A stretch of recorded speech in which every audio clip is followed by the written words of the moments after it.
મધ જેવું મીઠું પરિણામ જોઈતું હોય, કેવું મધ જેવું મીઠું પરિણામ જોઈતું હોય તો મધમાખીની જેમ એક થતા શીખો.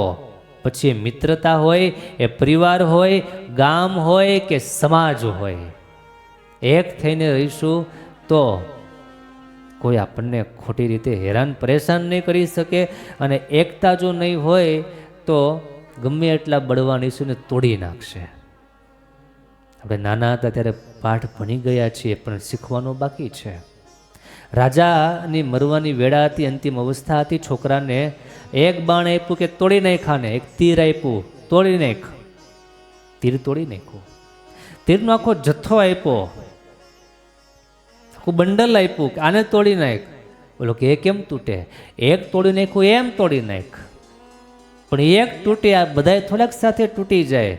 એના પિતાએ વાત કરી છે, રાજાએ વાત કરી છે, બસ દીકરા એટલી જ વાત મારે તને સમજાવી છે.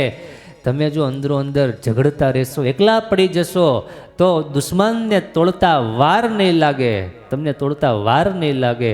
અને એક સાથે સંગઠિત થઈને જો રહેશો તો કોઈની તાકાત નથી કે તમારો વાકો વાળ કરી શકે. માટે ભગવાનના ભક્તો એક થઈને રહેતા શીખજો, ફળ બહુ સારા મળશે.